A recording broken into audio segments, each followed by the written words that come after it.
Welcome to another episode of the Sunday Punch podcast. We have Aidan Grogan joining again. We're going to talk about the very profitable business of war, and then we're going to get into the Ukrainian-Russia conflict. And I think the most important part, which we were just discussing, is why it's happening. I think 99% of people have no clue what's happening over there, and so wanted to have Aidan on to describe it and explain it to the idiots like me. So let's. It was Friday night last night. It's Saturday morning, but as we know, it's always Friday night on the SPP. Friday night, I'm thinking that we just might fly away to someplace they don't know who we are. Now I'm riding shotgun in your car. We drive through the city like explorers going 65. Flowing hair flying across your face. We left on Friday, now it's Saturday. Pressed jeans buttoned up, jeans iron slipping up. Red shoes walking slow, headphones blaring 3 stacks. Sunglasses flaring out, thick watch hanging low. Studded belt pulled taut, 3 stacks on the radio. Friday night, I'm thinking that we just might run away to some place. We can be who we are. We can be who we are.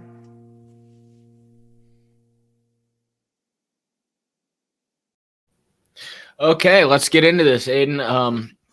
Let's start off with war in general. I was watching an interesting YouTube video saying that normal business profits are 10%, right? Wartime profit margins for these companies range from 60 to 900%. And I thought it was interesting in your video on your YouTube channel how you described how 21,000 new millionaires and billionaires were made in World War I. So if you could just explain the very profitable business of war, that would be very helpful. Yes. So war is profitable for 2 industries specifically. The industries that create all the armaments, so the weapons, the bombs, the vehicles, and also the bankers who finance everything. So in the case of World War I, the bankers of countries like the United States and Britain were giving huge loans to the Entente powers, France, Britain, Russia. And actually, what's interesting is that they will drag another country into a war just to make sure they get a return on their investments. And that's what happened when the United States entered the war in 1917. Britain, France, Russia were starting to lose. Germany, Austria, Hungary, and the Ottoman Empire were gaining ground. So the United States, in part, entered that war to secure returns on the investments of international bankers.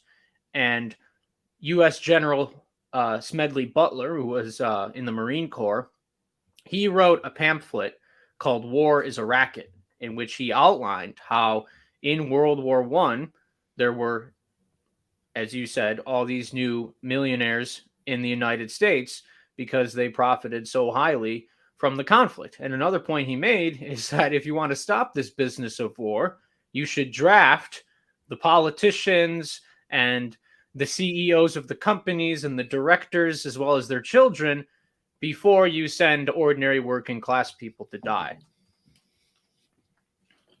Yeah, I mean, here's some numbers that I had. DuPont during war times, their profits increased 950%. If we want to jump ahead here, during the Iraq War, KBR, the main logistics company for food, ammunition, etc., they made $39 billion in a decade. Mm-hmm. Their parent company is Halliburton. Just so happens it's where Dick Cheney used to work. Halliburton's CEO was paid $42 million in 2004. Titan was a contractor for interrogators during this time. Their CEO made $47 million a year throughout that war. And then wars are all backed by taxes. So we're paying for all of these exorbitant amount of CEO profits, and then they jack up the prices, right? So, it's wartime, so it really doesn't matter. So I was watching some interesting YouTube videos of during the Iraq War, Halliburton, you'd have to buy like a 6-pack of Coke, right? And they're like supplying it through the logistics team, and a 6-pack of Coke costs like $75. Or like their cabinets that they were going to hold all their stuff in their rooms would cost like $850.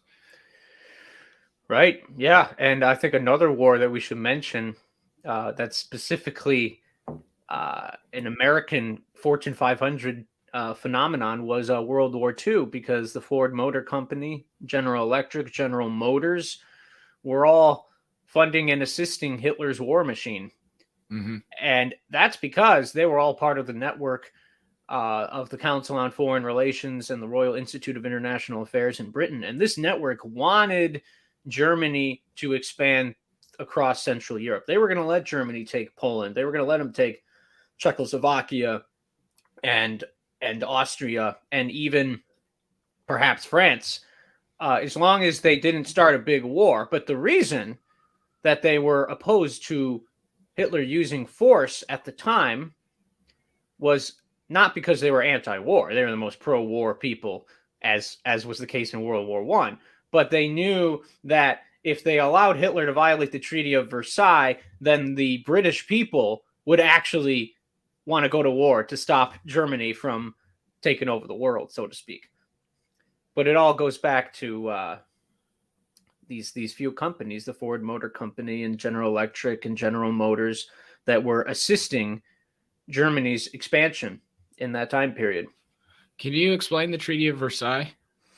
Yeah, so after World War I, there was a treaty, as there is after every major conflict, that arranges how Europe is going to be set up post-war. So Germany loses some of its pre-World War I borders, and a big component of the Treaty of Versailles was they would not allow the Rhineland in Western Germany to be militarized. Now, that was a major industrial hub of Germany. And if it was demilitarized, then in the case of another war, the French would have been able to plunge straight into the Rhineland and cripple Germany's industrial capacity, and thus render them incapable of waging a war to the east, which is what Hitler wanted to do and what he ultimately did do, because the British allowed the Germans to remilitarize the Rhineland because they wanted them to expand. This was the secret policy. They wanted Germany to become a buffer against the Soviet Union, because Russia was always a big enemy of the United States and Britain going back over 100 years.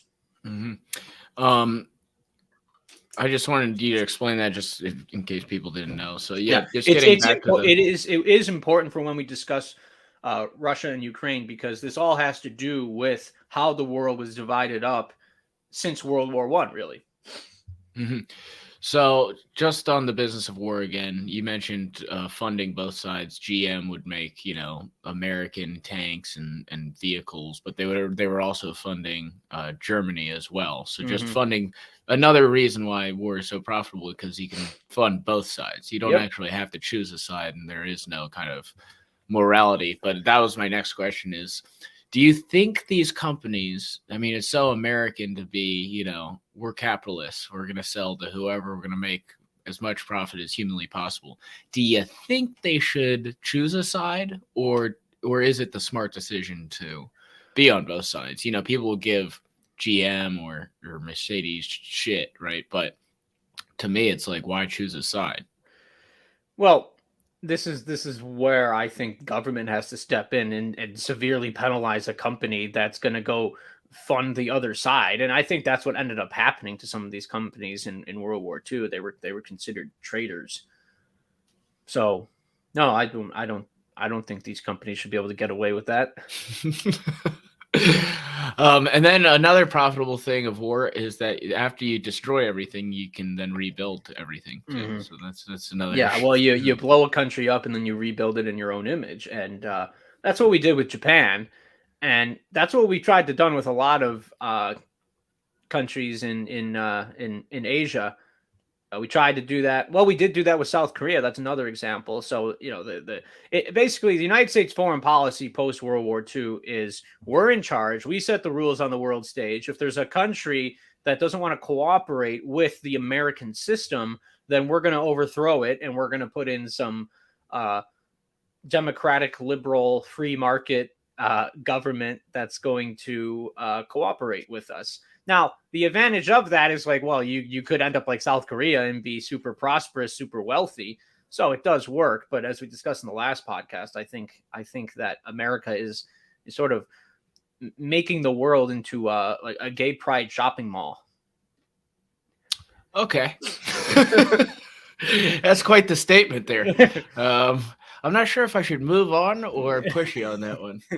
A gay pride shopping mall. Yeah, well, it's Pride Month. What's wrong with that? Well, have you ever been to one of these festivals? They're a lot of fun, dude. I have not. All right, let's break down the Russia-Ukraine conflict, because I think the important part here is I didn't know going into this podcast why Russia, I just very top level, bad guy does this because, Russia is bad and they're always going to be bad. And so you fell for the Kamala Harris version of the story. Big country invade small country. Big country bad. Right. So it's actually very. Isn't that what the U.S. did in 2003 in Iraq? Right. I know. I mean, if we want to get into that, I just watched. I think I mentioned on the last podcast, I watched Vice, which is about Dick Cheney and how. I don't want to go all the way into the Iraq war. I think that's been covered. If you want to get into all the conspiracy theories on the Iraq war, then there's plenty to cover. Yeah. Well, it's they were looking for an excuse to go in because as early as 2000, there was a report published called "Rebuilding America's Defenses," which was published by the Project for the New American Century, which many members of the Bush administration were part of. And they openly said that they wanted increased U.S. military action around the world. They wanted to take out Iraq. They wanted to take out Syria, Libya, Somalia, Sudan. And after 9/11, well, no, here's the interesting thing. In that report, they openly said that we won't be able to achieve this unless there's a catastrophic and catalyzing event like a new Pearl Harbor. It openly said that, and it came out in September of 2000. So I'm not going to go any deeper into but shortly after 9/11,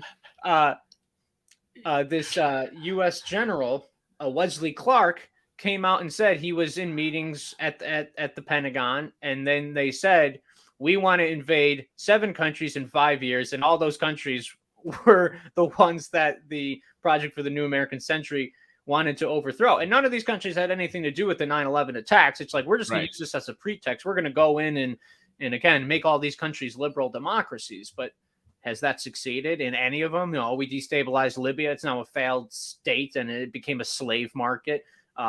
Iraq was a mess. You overthrow an authoritarian regime, and then you create a vacuum of a bunch of Islamic groups competing for power, and it causes chaos. But I think we could sort of segue this into the Ukraine situation.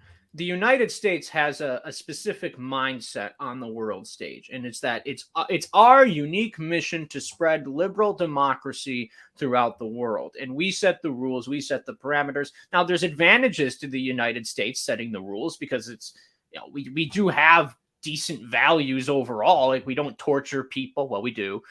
We support free speech, even though we don't. Right. So it's like there's thugs in our government, but at least the idea behind it is somewhat noble, I suppose. Like, you'd much rather live in a Western style democracy than Saudi Arabia, obviously. But there's the United States idea that the world is kind of ours and we're going to run it how we see fit dates all the way back to the Monroe Doctrine, which was in the early 19th century. It was penned by Vice President John Quincy Adams. And that said, that basically the whole Western Hemisphere is our sphere of influence, and no foreign power can interfere here. Otherwise, we're going to war with you.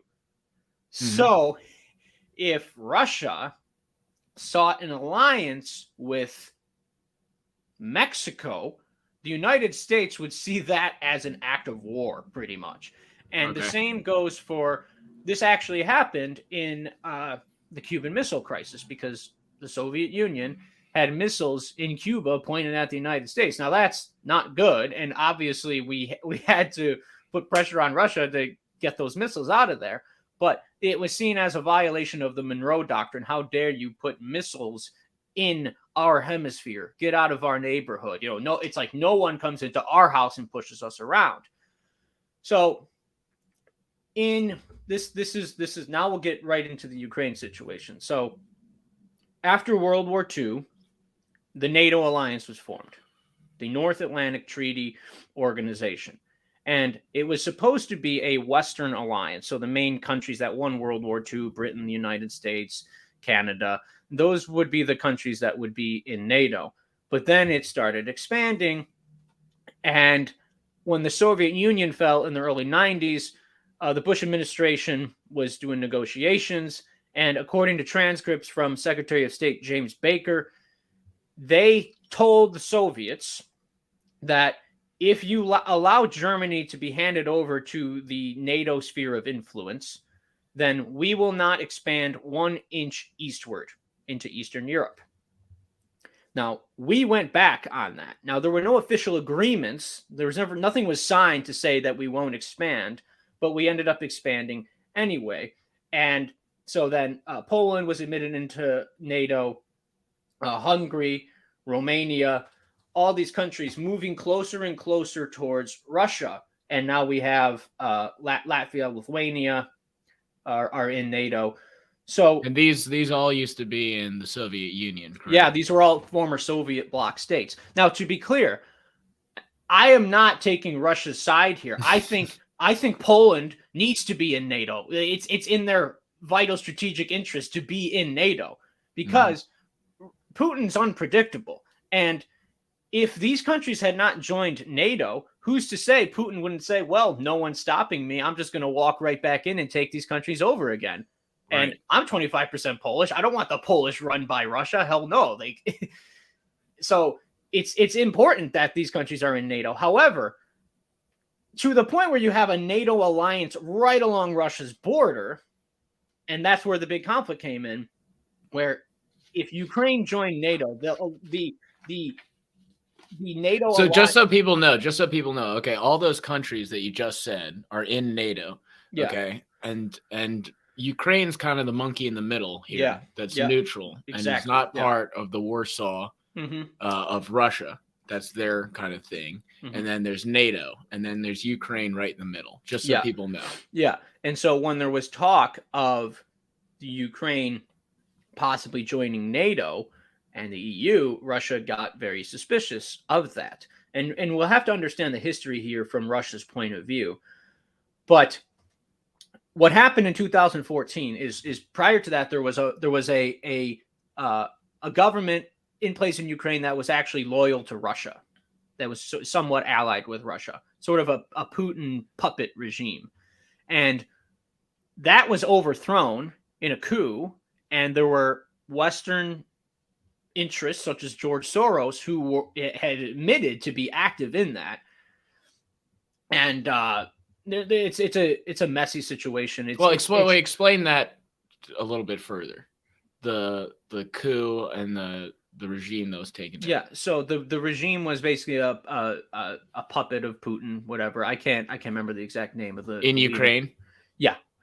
Okay. And so there was a coup in 2014, and that removed that government. So then the new government that was put in place was much more interested in becoming a more Western style liberal democracy. So Ukraine was moving in the direction of. Just stop you there. Russia used that as the excuse, right? We need to become a more liberal democracy. This is in Crimea, when they took over Crimea. Right. Yeah. Yeah. Okay, So, and just so people know, Crimea is important because there's natural gas reserves, there's yep. access to the ports and everything else. That's why Russia had to create this fake. All right, we need to institute these liberal values in Crimea, but really, well, no. That's that. I'm saying Ukraine was saying that they're shifting towards more of a Western style liberal democracy. Russia wants to Okay. prevent that because they want Ukraine to be in their sphere of influence. So when it comes to Crimea, well, this is Russia trying to snag some more territories to kind of win back, and Ukraine is the latest example of them trying to, in some sense, they are trying to bring back the Soviet Union. They are trying to sort of bring back great imperial Russia. And now, one of the reasons that they want to do this is because Russia has faced several invasions from the West throughout history. They faced Napoleon in the early 19th century, and then they faced Hitler. And the region between the Caspian Sea and the Black Sea, the Caucasus, which is where they get their oil, is an extremely vital area for Russia. And if, say, Ukraine is in NATO and NATO decides they're going to launch an all-out invasion of Russia someday, all NATO has to do is close the gap between the Black Sea and the Caspian Sea, cut off Russia from oil access, cut them off from the Caspian Sea and the Black Sea, and Russia could lose. So by invading Ukraine, they are pushing that boundary back. So in case the West ever did invade, they've got a huge area of blockage so that the West can't get to the Volga region, as it's called. Just so everyone knows, Russia is the second biggest producer of oil.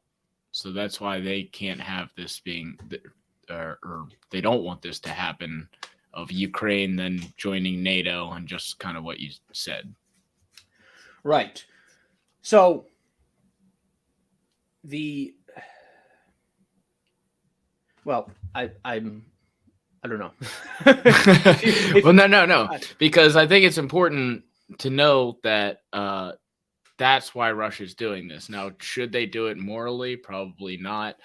Should they maybe become less dependent on oil so they don't have to do this? Mm-hmm. Sure, but that's all of the routes have already been mapped. All of the, they're kind of, all of their eggs are in this one basket, and that's the reason they're going and trying to secure all of these different ports within Ukraine. Mm-hmm. So I want to talk about the motives of Putin, because he's an unpredictable guy. And before the invasion, he cited NATO expansion being the reason that this could end up in a war. Now, the irony, if his biggest concern is only NATO expansion, by taking over all of Ukraine, he's going to have a NATO alliance right along his border anyway, because he'll be surrounded by Poland, Slovakia, Hungary, and Romania, all of which are NATO member states. So a couple years ago, I think it was in 2021, he wrote an essay called On the Historical Unity of Russians and Ukrainians, basically saying that he believes that Ukraine is part of Russia. So it's very clear that this invasion didn't just come down to NATO expansion. Putin wants Ukraine. But the Ukrainians don't want to be part of Russia. So now there's that region, the Donbass region in eastern Ukraine. That's what they occupied the first day before the full-on invasion started. They said they're sending in troops as peacekeepers. They're just using Western terminology, like, oh no, we're just doing a peacekeeping operation. So you're kind of using our tactics against us. Mm-hmm. But that was the region of the Donbass. Now, majority of the people there, they're Russian speaking, and they want to be part of Russia. So when he did that, I thought, all right, let the people who want to be part of Russia be part of Russia. And the same thing was with Crimea. I think more than 90% of the people in Crimea said they wanted to be part of Russia. So if a country, if a territory wants to be part of a neighboring country and they speak the same language, let them. But Ukraine does not want to be part of Russia. The vast majority of the people there do want to become more allied with the West. They speak a different language. They have a different culture, regardless of what Putin says. And he should have respected the democratic will of the Ukrainian people, but he didn't, and launched an all-out invasion that's been the first major war on the European continent since World War II. And according to the New York Post, which I think they got this data from the Ukrainian government, there's been about 30,000 Russian troops killed so far. And that's a lot. The Iraq war, a few thousand. So That's interesting. What's the reasoning behind that? Well, because it's a massive war. It's extremely this isn't just I know, like, but it's like that's a lot of people. yeah. Well, I think that statistic is a bit inflated. I think the Ukrainian government's trying to make it seem like they're doing more damage than they are in some cases, but it's still probably at least 15,000. It could be as high as 30,000. Another interesting thing is when Russia took over Crimea, right? Then Ukrainian shut off the water supply that's coming from basically, I don't know how many miles into Ukraine, but the water supply to Crimea, and then Russia tried to build this like $4 billion bridge to then get water supply over, but that's impossible. And so another maybe sprinkle of a reason would be that they want to go get that water supply as well. So that's just in my YouTube Wikipedia research. Yeah, I haven't looked into that, so I'm not informed on that to make an assessment. So where do you think it goes from here?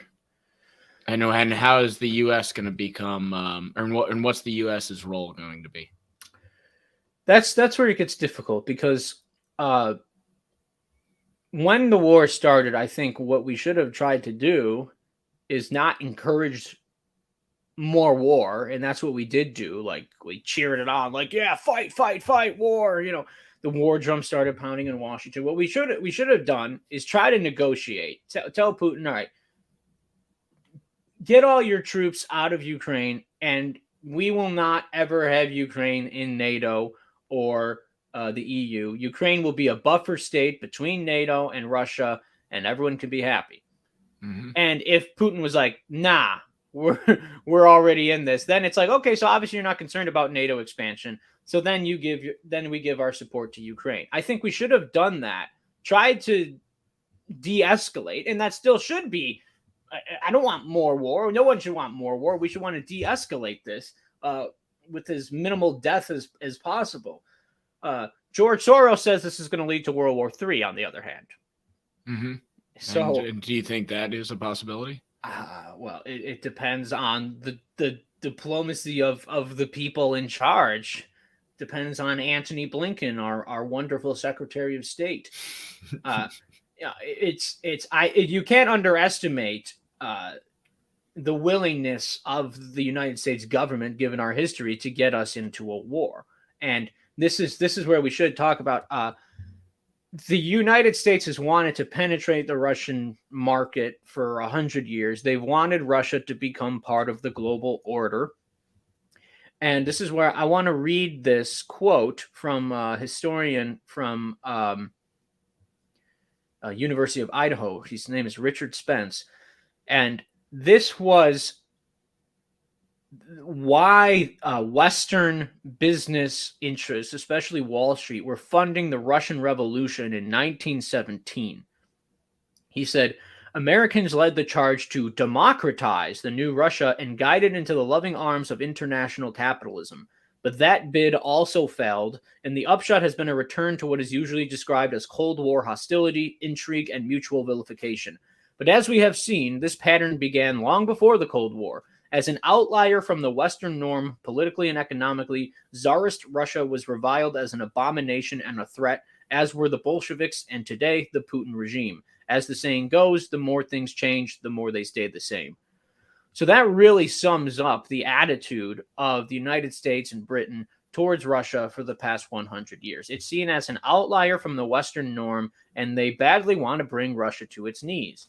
Now, should Putin be removed from power? Well, we shouldn't do it because I don't want to start World War III, but I definitely want Putin gone. I think my dream is that Russia could sort of have a better leader, a non-authoritarian dictator, and they could sort of bring back the Orthodox Christian Russia that was the case before the Bolsheviks, the communists, took over in 1917, because they've never entirely got out of the Soviet mindset. And Putin himself was a KGB agent, so he came out of that Soviet era. And I think, and he's even written that I'll butcher the quote if I attempt it, so I'm not going to. But they have nostalgia for the Soviet Union, even though they know that the communist system failed. They still miss the glory days of the Soviet Union, even though they were not glorious. But the people in charge over there, they still are trying to live that out. And I think that they just need to just erase the Soviet Union from their history, except that, you know, this was a very bad regime that killed millions and millions of people, and they need to restore the Orthodox Christian Russia of the 19th century without being imperialist. Can you explain that without being imperialist? Russia always wanted to expand. So when they'd have their czars, there was always the czar would want to conquer more territory for the Russian Empire. And I'm just on principle, whether it's the United States doing it or it's Russia doing it, I am against imperialism. We need not like all the nation states in the world are basically drawn now. Everyone's got their space based on the post-war consensus. And so it's never going to happen, but countries need to stop having this drive for more territory, more resources. Just respect the democratic will of people everywhere to look out for their own affairs, to take care of their own people, to put the interests of their own country first. And then of course there should be some body like the United Nations where we can solve international disputes without trying to become a world government. That's my stance. But unfortunately you still have. But what if you live in a place with no resources? Don't you need to expand? Well, or just move and then no one lives in this place. It's just some random place that has land. Well, see, that was the issue with Japan in World War II. They had two choices. They could actually democratize and liberalize a bit and kind of join the international system. And so then they would have more imports from the West. Well, because Japan doesn't have a lot of resources, the island of Japan. So Japan decided, well, we're going to be militarist and we're going to acquire resources by force. So that's why they started expanding throughout the Pacific. So I think instead of war, countries just need to cooperate politically and economically with other nations. And see, Japan could have done that. They didn't need to invade the whole Pacific and invade Manchuria, but they did because they thought we're not gonna play by anyone else's rules. We're gonna take the resources for ourselves. So it's the issue with foreign policy and international relations is it's so complicated, and it comes down in the end. It doesn't matter if you're liberal or conservative. It's very complicated. The world is like a chessboard with different pawns trying to advance. And so I don't have the solution. Anyone who does think they have a solution is lying, because it's conflict, and there's always been conflict in the world, and there always will be conflict. So I think the only thing you could do is just try to de-escalate it when it happens, to minimize the damage, minimize the destruction and the death. Mm-hmm. The right's argument is that if Donald Trump was in power, that maybe this whole Russia invasion doesn't happen. Do you agree with that? I do agree with that because Trump broadcasted to these world leaders that he was basically a crazy son of a bitch. And apparently, according to what he said, he told Putin that you better not invade Ukraine under my watch. If you move on Ukraine, I will strike Moscow. That's what he apparently said. He said he's just going to launch missiles at Moscow. And so Putin was like, you're not going to do that. And then he's like, oh, I will. And so Putin just thought, all right, I'm just not going to test this guy. And then you get Sleepy Joe in there. And it was a perfect time for Russia to do this, because they're looking at the United States and they're saying, that country is collapsing. the social fabric in the United States is falling apart. They're obsessed with race and gender. They have no national unity anymore. They just withdrawed from Afghanistan, which was a disaster and an embarrassment for the United States on the world stage. And they've got a president who can't even put together a coherent sentence. So for Russia, they thought, now's the time. Let's do this. Because they probably wanted to do this for years. But, that's what happened. The United States influence is declining. And so now hostile foreign powers are trying to make their moves. Wouldn't the opposite argument be that if they did that and then Donald Trump called his bluff, and actually wouldn't that go to George Soros's World War III argument? Well, you're just saying Putin would never do that. He would not have moved on Ukraine under Trump. I don't think so. I think because when this happened, I thought I really underestimated how great it was to have Trump as president, because the world was stable for those 4 years. He didn't start any new wars, and that was a first since Jimmy Carter as far as U.S. presidents go. Every U.S. president would start a new war except Trump. And so he leaves, and wouldn't the argument be, yes, the global stage was more stable, but that, let's bring it back home, that I guess the left's argument would be, yes, the global stage was more stable, but we were approaching civil war type. I'm missing the word I want to go with here, but civil war type atmospheres. Well, because he was stoking the flame, right? He knew who his base was. They'll blame it on him, but I'd say that the media had the biggest role in that, because Donald Trump became president, and the whole intelligence community and the mainstream media and the Democratic Party and international NGOs, organizations, no one wanted Trump from the system, from the establishment, and so they set out to destroy him. And so I think this mass hysteria that we saw on the left that was just rioting because of Trump is because all that is instigated by the media. If Donald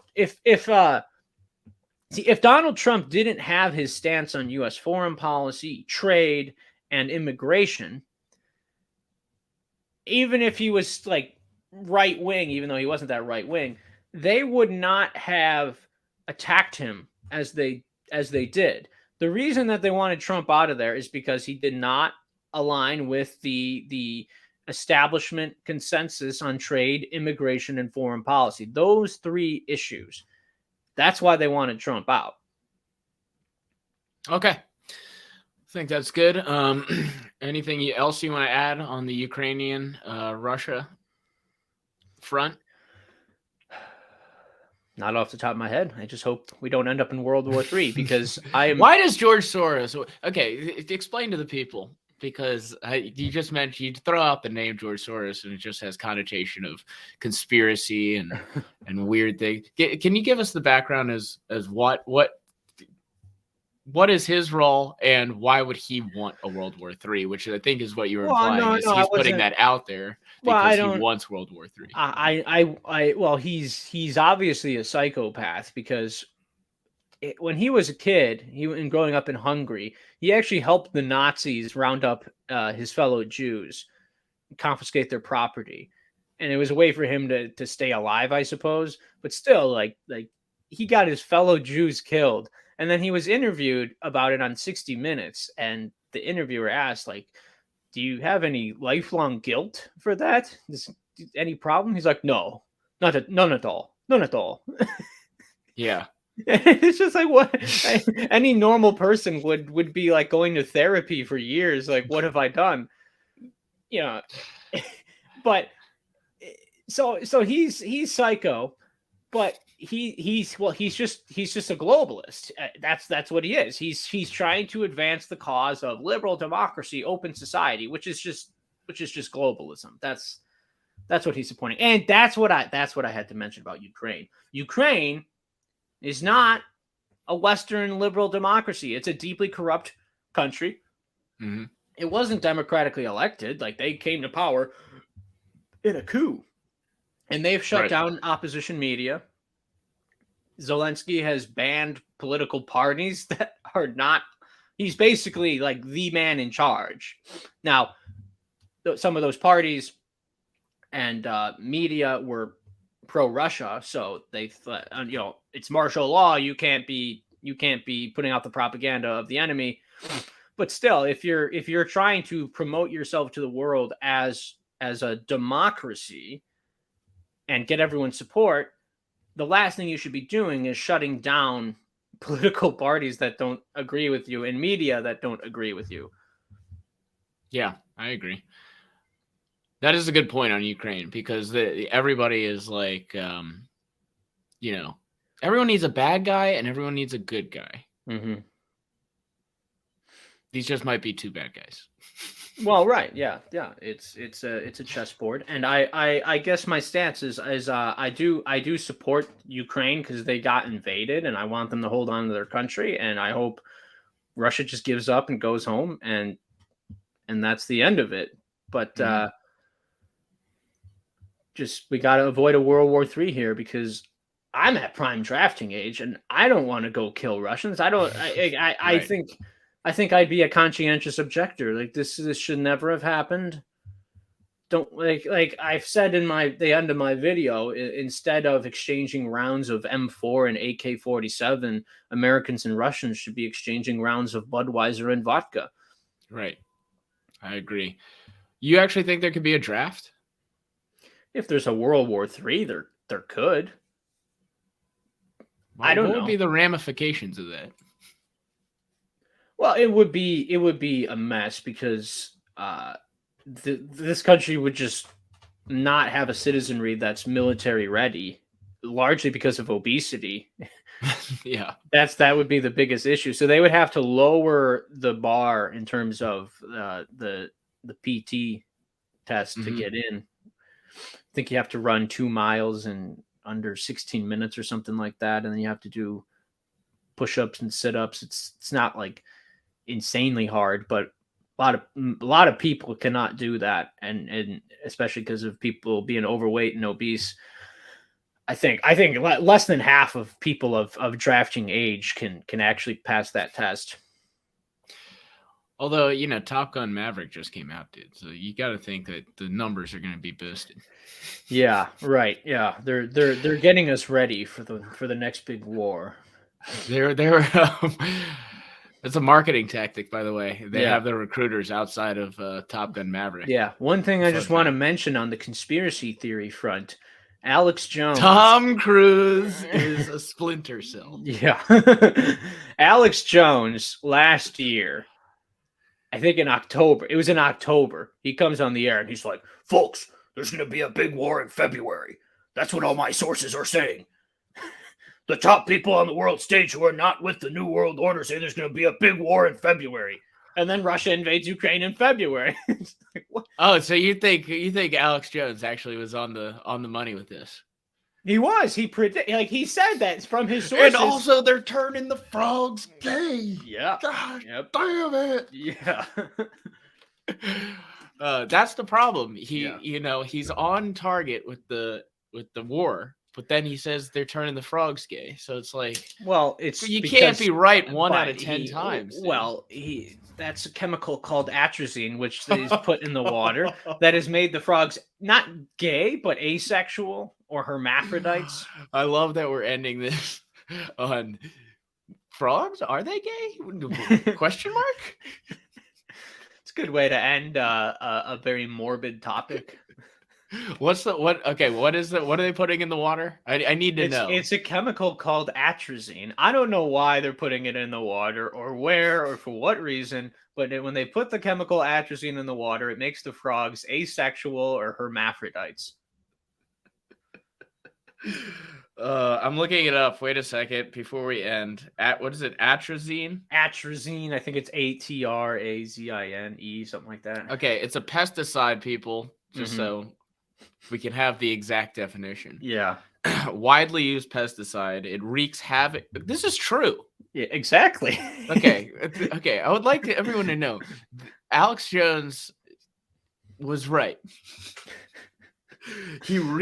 This pesticide wreaks havoc with the sex lives of adult male frogs, emasculating 3/4 of them and turning 1 in 10 into females. This is by the University of California, Berkeley. Yeah. What happens if they use it on humans? What the fuck? Dude, we're breaking barriers right now. Yep. Wait, so wait. I'm confused. So this is a pesticide, so that means they spray it on all of our vegetables.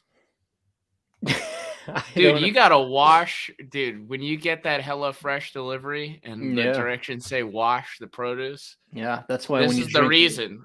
You want BPA-free water.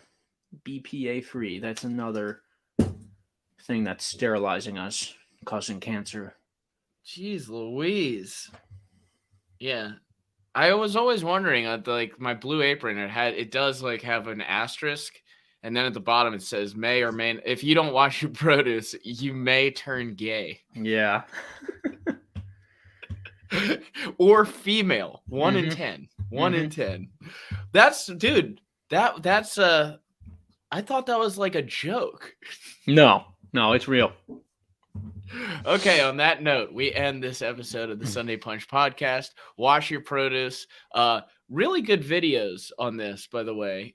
Just type in why is Russia invading Ukraine? Real Life Lore has a great video on the whole conflict. It's about 30 minutes long. I didn't know anything about it. I'm one of those just on top level Twitter people where I didn't know anything about an actual giant war that has 30,000 casualties. Learn more about it.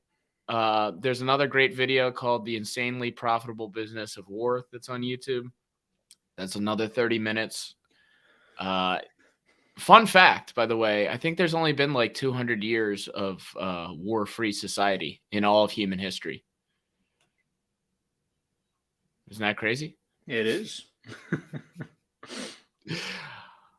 And by the way, there's probably like 15 different wars that are going on at any different point in time, and America's probably funding both sides. So, on that note, it is Saturday at 11:17 a.m., but as we know, it's always Friday night. Thanks for joining. Thanks, Aidan.